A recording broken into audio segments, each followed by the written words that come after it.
नमस्कार साथियों, सेवा सूत्र विद एसके में आपका स्वागत है।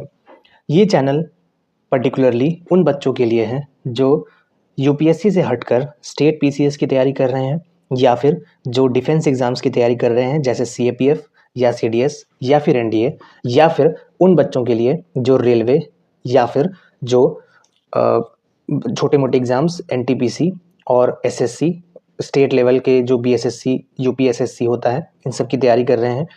तो उनके लिए जीएस पॉइंट ऑफ व्यू से ये चैनल काफ़ी रेलेवेंट होने वाला है, क्योंकि जितने भी जीएस में सब्जेक्ट्स हैं वो उन सारे सब्जेक्ट्स का हम यहाँ पर PYQ as well as most important questions और साथ ही साथ में जो करंट अफेयर्स हैं उन एग्ज़ाम से रिलेटेड वो सारे के सारे हम इस चैनल पर कवर करने वाले हैं।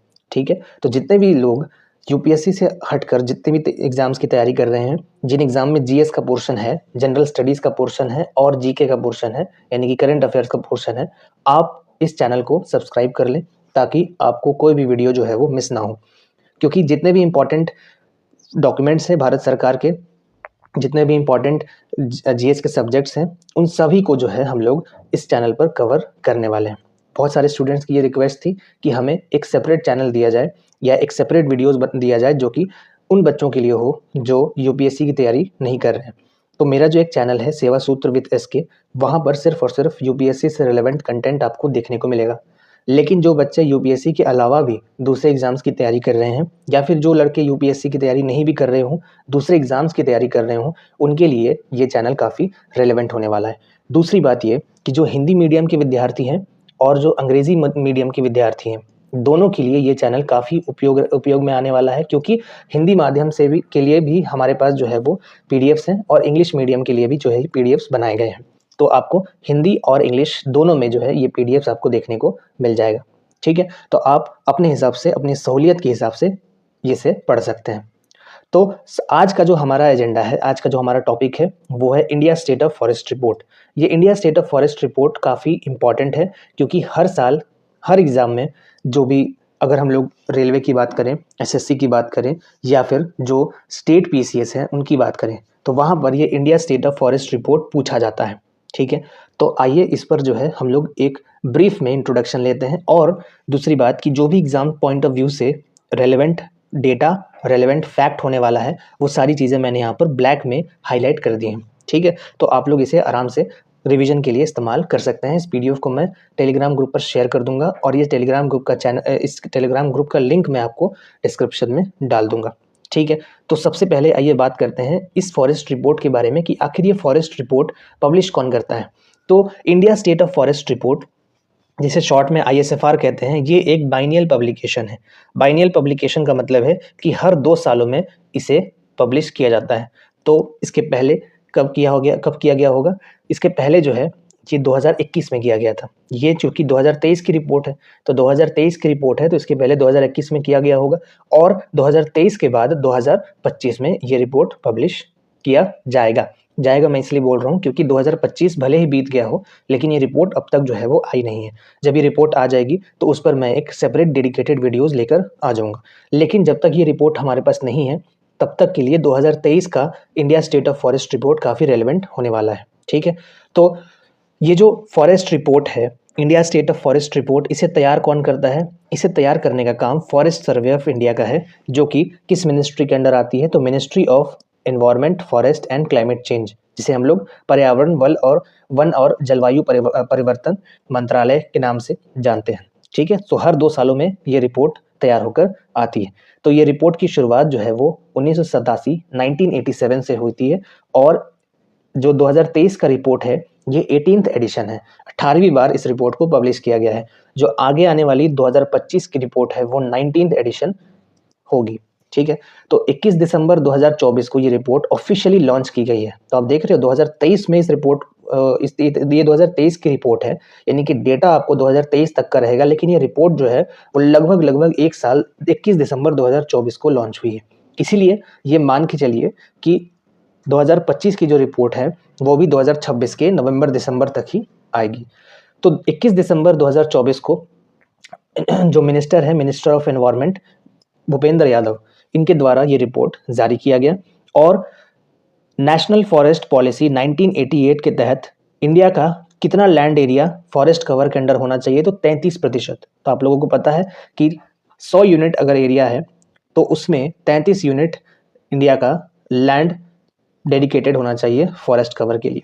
लेकिन करेंटली प्रेजेंट समय पर कितना है, अभी के समय सिर्फ और सिर्फ 21.676%, 21.76% है, जो कि 33% से काफ़ी कम है। बहुत जगह पे आपने 25.17% लिखा देखा होगा, मैं जानता हूँ, लेकिन वो फॉरेस्ट कवर नहीं है, वो फॉरेस्ट कवर और ट्री कवर को मिलाकर जो है वो दिया जाता है डेटा। तो 19 स्टेट और यूनियन टेरिटरीज में सिर्फ और सिर्फ 33% फॉरेस्ट कवर एरिया से ज़्यादा हमें देखने को मिलता है। यानी इंडिया में कुछ स्टेट्स ऐसे हैं जो 33% फॉरेस्ट एरिया से ज़्यादा या उस टारगेट को अचीव कर चुके हैं। नेशनल फॉरेस्ट पॉलिसी 1988 का टारगेट अचीव कर चुके हैं। कितने स्टेट्स हैं? 19 स्टेट्स, और कुछ यूनियन टेरिटरीज ऐसे हैं जैसे अंडमान निकोबार, लक्षद्वीप, ऐसे कुछ स्टेट्स हैं। लेकिन बहुत सारे स्टेट्स ऐसे भी हैं जहाँ पर ये टारगेट अभी तक मीट नहीं हुआ है। तो फॉरेस्ट कवर इन इंडिया की अगर हम लोग बात करें तो लगभग इंडिया में टोटल फॉरेस्ट कवर कितना है 2023 के हिसाब से 7,15,343 किलोमीटर। 7,15,343 किलोमीटर लगभग 21.76% होता है इंडिया का कुल भूभाग का। तो 2021 की रिपोर्ट की अगर हम लोग कंपेयर करें, 2023 की रिपोर्ट को अगर हम लोग 2021 की रिपोर्ट से कंपेयर करें तो हमें बढ़ोतरी देखने को मिलती है। 156 वर्ग किलोमीटर की बढ़ोतरी हमें देखने को मिलती है भारत के वन क्षेत्र में, ठीक है। और दूसरी बात, अगर हम लोग ट्री कवर की बात करें तो फॉरेस्ट कवर और ट्री कवर दोनों अलग होता है। फॉरेस्ट कवर जो है ये वन क्षेत्र होता है और ट्री कवर जो है ये वृक्ष क्षेत्र होता है। तो ट्री कवर की हम लोग बात करें तो ट्री कवर जो है ये 1,12,014 किलोमीटर वर्ग में फैला हुआ है, जो कि लगभग 3.41% पूरे के पूरे भूभाग का है, ठीक है। और 2021 के मुकाबले इसमें 1289 किलोमीटर स्क्वायर की वृद्धि हमें देखने को मिलती है। तो हमें इंक्रीज तो देखने को मिल रहा है, लेकिन ये वृद्धि जो है ये काफ़ी धीरे हो रही है। तो अगर वन क्षेत्र की बात करें तो 156 किलोमीटर की वृद्धि सिर्फ हमें 2 सालों में देखने को मिली है, पर फिर भी ये हमें एक निराश होने की बात नहीं है, क्योंकि वृद्धि हमें देखने को मिल रही है। तो अगर हम लोग कंबाइन कर दें फॉरेस्ट कवर और ट्री कवर को तो हमें ये डेटा मिलता है, और यही डेटा आपको हर जगह देखने को मिलेगा। तो मैं जूम कर देता हूँ जिन लोगों को नहीं दिख रहा है। तो फॉरेस्ट कवर की हम लोग बात करें तो लगभग 7 लाख किलोमीटर या 7 लाख किलोमीटर स्क्वायर का जो एरिया है ये कवर करता है। और ट्री कवर की हम लोग बात करें तो 1,12,000 किलोमीटर स्क्वायर की एरिया जो है वो कवर करती है। फॉरेस्ट कवर में जो परसेंटेज है ये आपको ध्यान रखना है, आपको ये एरिया याद रहे ना रहे, 21.76 21.76% आपको याद रहना जरूरी है। और ट्री कवर की बात करें तो 3.41% ट्री कवर है। दोनों को अगर मिला दे तो 25.17, ये कुल वन क्षेत्र और वृक्ष क्षेत्र फॉरेस्ट कवर और ट्री कवर का टोटल जो है वो 25.17% है। तो एग्जाम में ध्यान रखना है कि क्या पूछा गया है, फॉरेस्ट कवर पूछा गया है या ट्री कवर पूछा गया है या कुल पूछा गया है, ठीक है। इसके अलावा ये इसमें कितनी की वृद्धि आती है तो 156 किलोमीटर स्क्वायर की वृद्धि जो है हमें फॉरेस्ट कवर में देखने को मिलता है, और वृक्ष क्षेत्र में हमें 1289 किलोमीटर की हमें वृद्धि देखने को मिलती है। तो कुल वृद्धि जो है वो 1445 किलोमीटर की देखने को मिलती है। दूसरी तरफ अगर हम लोग बात करें कि कौन से स्टेट्स जो है वो सबसे ज़्यादा वन क्षेत्र वाले हैं, सबसे ज़्यादा लार्जेस्ट फॉरेस्ट एरिया किन स्टेट्स में है, तो सबसे टॉप पर आता है मध्य प्रदेश, ठीक है। तो मध्य प्रदेश जो है ये टॉप पर है। एरिया याद रखने की ज़रूरत नहीं है कितना एरिया में फैला हुआ है, बस आपको ये ध्यान रखना है कि टॉप पर जो है वो मध्य प्रदेश है, दूसरे में है अरुणाचल प्रदेश और तीसरे में है छत्तीसगढ़। यहाँ पर आपको ये ध्यान रखना है कि एक एरिया होता है और एक प्रतिशत के टर्म्स में होता है, एक क्षेत्र के टर्म्स में और एक प्रतिशत के टर्म्स में। तो क्षेत्र के टर्म में अगर हम लोग बात करें, एरिया के टर्म्स में बात करें तो मध्य प्रदेश टॉप में है, ठीक है। और परसेंटेज की टर्म्स में बात करेंगे तो मध्य प्रदेश जो है वो टॉप में नहीं रहेगा, आगे हम लोग देखेंगे। मध्य प्रदेश, इसके अलावा अरुणाचल प्रदेश और तीसरा छत्तीसगढ़, ये टॉप 3 आपको ध्यान रखना है। इसके अलावा जो निचले पायदान से टॉप 3 है, सबसे कम या फिर स्मॉलेस्ट की जगह हम लोग लीस्ट कह सकते हैं, लीस्ट फॉरेस्ट एरिया कितना है, लीस्ट फॉरेस्ट एरिया जो है वो किस में है, सबसे कम है हरियाणा में, और दूसरी बात पंजाब, और तीसरे पायदान पर है गोवा। तो हरियाणा और पंजाब का जो है वो सबसे खराब रिकॉर्ड है फॉरेस्ट कवर एरिया में। तो इसका कारण भी है कि हरियाणा और पंजाब जो है वो कृषि क्षेत्र है, यहाँ पर एग्रीकल्चर जो है वो ज़्यादा होती है। तो इस कारण से जो नॉर्दर्न बेल्ट है वहाँ पर आपको यूपी, बिहार, बंगाल, यहाँ पर आपको फॉरेस्ट कवर कम ही देखने को मिलेगा, ठीक है। तो हरियाणा, पंजाब और गोवा नीचे से 3 ऐसे राज्य हैं जहाँ पर सबसे कम वन क्षेत्र पाए जाते हैं, ठीक है।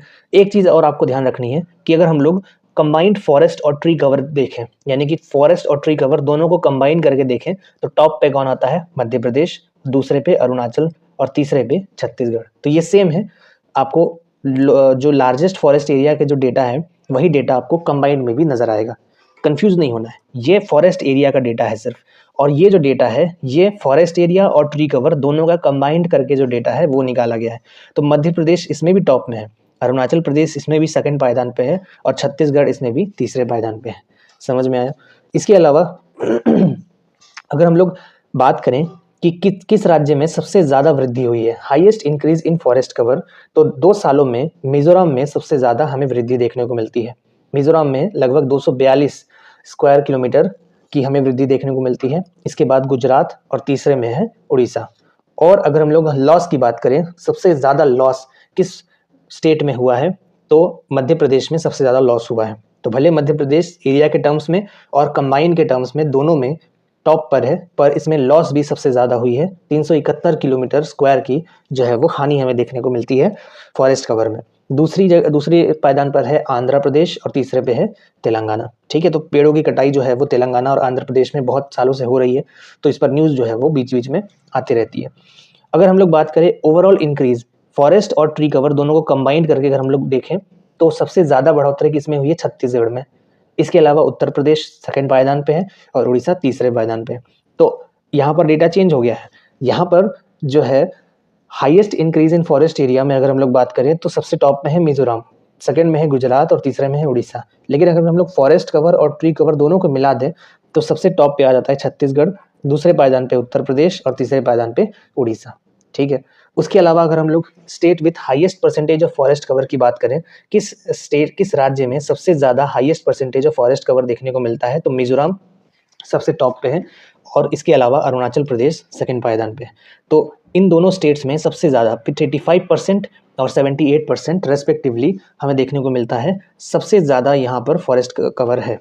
तो यहाँ पर हमें परसेंटेज में देख रहे हैं, और जो हमने मध्य प्रदेश वाला एग्जाम्पल देखा था टॉप में, मध्य प्रदेश जो टॉप में था वो एरिया के टर्म्स में था। तो ध्यान रखना है कि अगर परसेंटेज में पूछा गया तो मिजोरम होगा, और अगर फॉरेस्ट कवर एरिया के टर्म्स में पूछा गया तो मध्य प्रदेश होगा। यहाँ पर कंफ्यूज नहीं करना है। दूसरी बात, यूनियन टेरिटरीज की बात करें, केंद्र शासित प्रदेश की बात करें, तो फॉरेस्ट कवर के मामले में सबसे टॉप पे कौन आता है, तो लक्षद्वीप जो है वो टॉप पे है विद 91%, 91% फॉरेस्ट कवर है। और दूसरे पायदान पर जो है वो अंडमान निकोबार आता है। ठीक है अब एक कैटेगरी होती है फॉरेस्ट कवर में भी वेरी डेंस फॉरेस्ट, दूसरा होता है मॉडरेटली डेंस फॉरेस्ट और तीसरा होता है ओपन फॉरेस्ट। तो वेरी डेंस फॉरेस्ट जो है वो काफ़ी घना वन होता है, जहाँ पर बहुत सारे पेड़ पौधे जो है वो बहुत क्लोज होते हैं, बहुत कॉम्पैक्ट होते हैं, और सनलाइट बहुत कम जो है वो ज़मीन तक पहुँच पाती है। मध्यम घना वन जो है वो इतना ज़्यादा घना नहीं होता है, और खुला वन जो है ये बहुत ज़्यादा, इसमें बिल्कुल भी जो है घनत्व नहीं होता है। तो 3 तरीके से जहाँ पर पेड़ों के बीच में डिस्टेंस कितना है, इस पर जो है 3 कैटेगरी में बांटा गया है फॉरेस्ट के डिस्ट्रीब्यूशन को। तो सबसे पहले में आता है वेरी डेंस फॉरेस्ट, इसमें टॉप पे कौन आता है? अरुणाचल प्रदेश। अरुणाचल प्रदेश स्टेट में सबसे ज़्यादा डेंस फॉरेस्ट पाए जाते हैं। इसके अलावा मॉडरेटली डेंस फॉरेस्ट में सबसे ज़्यादा कौन से राज्य में है? ये मध्य प्रदेश में है। और ओपन फॉरेस्ट किस राज्य में सबसे ज़्यादा है? तो ये भी मध्य प्रदेश में है। ठीक है, इसके अलावा कुछ इंपॉर्टेंट पॉइंट्स पर अगर हम लोग बात करें तो श्रब्स का एरिया, झाड़ीदार क्षेत्र कितने हैं? झाड़ीदार श्रब क्या होता है? ये पेड़ से जो है वो छोटे होते हैं और हर्ब्स से जो है वो बड़े होते हैं। ठीक है, तो इनका एरिया लगभग 43,623 किलोमीटर स्क्वायर है। एरिया याद नहीं रखना कंपलसरी नहीं है, लेकिन परसेंटेज टर्म्स में 1.33% ये याद रखना ज़रूरी है। इसके अलावा ये भी इंपॉर्टेंट है कि बैम्बू कवर एरिया कितना है इंडिया में, तो लगभग 1,54,670 किलोमीटर का बैम्बू एरिया है, बैम्बू कवर एरिया है, बांस क्षेत्र है, जिसमें मध्य प्रदेश जो है उसमें सबसे ज़्यादा बैम्बू पाया जाता है। टोटल कार्बन स्टॉक, कार्बन भंडार कितना है अभी भारत में? 7,285.5 मिलियन टन, जो कि 2021 से 81.5 मिलियन टन की बढ़ोतरी देखने को मिली। 2021 के मुकाबले 81 मिलियन टन बढ़ गया है कार्बन स्टॉक, जो कि अच्छी बात है, जो लगभग कितना है? 7,285.5 मिलियन टन। अरुणाचल प्रदेश की बात करें तो अरुणाचल प्रदेश में सबसे ज़्यादा कार्बन स्टॉक हमें देखने को मिलता है, कार्बन भंडार पाया जाता है। तो जितना ज़्यादा वन घना रहेगा, जितना ज़्यादा वहाँ पर पेड़ रहेंगे, वहाँ पर उतना ज़्यादा कार्बन स्टॉक हमें देखने को मिलेगा। और कुल हिली डिस्ट्रिक्ट्स की बात करें, कुछ ऐसे डिस्ट्रिक्ट्स हैं जो पहाड़ी जिलों के कैटेगरी में आते हैं, उनमें अगर हम लोग टोटल फॉरेस्ट एरिया देखें तो लगभग 2,83,000 किलोमीटर स्क्वायर वर्ग किलोमीटर के लगभग फॉरेस्ट एरिया वहाँ पर पाया जाता है। ठीक है। इसके अलावा अगर हम लोग कुछ इंपॉर्टेंट पॉइंट्स और पे बात करें और कुछ बात करें तो भारत जो है वो 10वें पायदान पर आता है। अगर पूरी दुनिया की बात करें, पूरे विश्व में जितने भी फॉरेस्ट कवर हैं उसमें 10th नंबर पर जो है वो इंडिया आता है। यानी कि फर्स्ट से लेके 9th के बीच में अलग अलग कंट्रीज हैं और 10th कंट्री जो है वो भारत है। तो फर्स्ट कंट्री कौन सा है? फर्स्ट कंट्री जो है वो रशिया है। तो रशिया में, रूस में सबसे ज़्यादा वन क्षेत्र हमें देखने को मिलते हैं और भारत जो है वो इस मामले में 10वें पायदान पर आता है। ठीक है। मैंग्रोव वेजिटेशन जोन की हम लोग बात करें तो फॉरेस्ट स्टेटस रिपोर्ट 2023, वन स्थिति रिपोर्ट 2023 के अनुसार मैंग्रोव वेजिटेशन जोन क्या होते हैं? तो मैंग्रोव आपने देखा होगा कि जो कोस्टल एरियाज हैं, तटीय इलाके हैं, वहाँ पर कुछ ऐसे स्पेशल पौधे होते हैं जो जिनके रूट्स, जिनके जड़ें जो हैं वो हवा में निकली हुई होती हैं। क्यों? क्योंकि उनकी जो जड़ें हैं वो पानी के नीचे अक्सर रहती हैं, तो पानी के नीचे सांस लेने में प्रॉब्लम होती है या ऑक्सीजन का और कार्बन डाइऑक्साइड का एक्सचेंज नहीं कर पाते हैं, तो उस कारण से वो अपनी जड़ों को पानी से ऊपर कर लेते हैं। और मैनग्रोव्स इंपॉर्टेंट भी है। मैनग्रोव्स जो है वो इम्पॉर्टेंट क्यों है? क्योंकि मैनग्रोव्स जो है बहुत सारे एरिया में बाढ़ को रोकने में, बाढ़ को कंट्रोल करने में हेल्प करते हैं। तो बाढ़ की जो इंटेंसिटी है, जब पानी बहुत तेज़ी से सुनामी के तौर पर इनलैंड की तरफ बढ़ती है, उस केस में जो ये मैनग्रोव्स हैं ये काफ़ी फ़ायदेमंद होते हैं। तो मैनग्रोव्स काफ़ी यूज़फुल है। और अगर हम लोग कोस्टल एरिया की बात करें तो टोटल मैनग्रोव फॉरेस्ट या दलदली वन क्षेत्र कितना है? तो लगभग 4,900 किलोमीटर स्क्वायर, जो कि भारत का भूभाग का लगभग 0.15% है। तो काफ़ी कम है, लेकिन हाँ ये बहुत ज़्यादा इंपॉर्टेंट है। इन्हें हम लोग कीस्टोन स्पीसीज के तौर पर कह सकते हैं। ठीक है। इसमें 12 स्टेट्स और यूनियन टेरिटरीज में हमें देखने को मिलता है मैनग्रोव्स का फैलाव। तो आप लोग कैस कर ही सकते हो कि कौन से स्टेट्स और यूनियन टेरिटरीज होंगे। वैसे स्टेट्स जो समंदर के साथ एक बाउंड्री शेयर करते हैं, उन स्टेट्स में ये मैनग्रोव्स पाए जाते हैं। लेकिन 2021 के मुकाबले 7.43 किलोमीटर स्क्वायर में हमें इसकी कमी दर्ज की गई है, यानी कि डिक्लाइन देखने को मिला है। 7.43 किलोमीटर स्क्वायर का हमें ये डिक्लाइन देखने को मिला है। वहाँ से मैनग्रोव जो है वो खत्म हो गए हैं। तो इसके बहुत सारे कारण हैं मैनग्रोव्स खत्म होने का, है ना। ग्लोबल टेम्परेचर का राइज एक कारण है। इसके अलावा अगर वहाँ पर फिशिंग जोन बनाना है तो मैनग्रोव्स को हटाना पड़ता है, पोर्ट्स बनाने हैं, डेवलपमेंट करना है, तो वहाँ पर मैनग्रोव्स को ख़त्म किया जाता है। तो सबसे ज़्यादा किस स्टेट में या किस यूनियन टेरिटरी में मैनग्रोव्स पाए जाते हैं? तो सबसे ज़्यादा मैनग्रोव्स वेस्ट बंगाल में पाए जाते हैं। तो आप लोगों को पता होगा सुंदरवन डेल्टा में सबसे ज़्यादा मैनग्रोव्स जो है वो हमें देखने को मिलता है, लगभग 2000 किलोमीटर वर्ग में फैला हुआ। दूसरे नंबर पर है गुजरात और तीसरे नंबर पर है अंडमान एंड निकोबार आइलैंड्स। तो ये 3 प्रमुख स्टेट या यूनियन टेरिटरीज हैं जहाँ पर सबसे ज़्यादा हमें मैनग्रोव क्षेत्र नज़र आते हैं।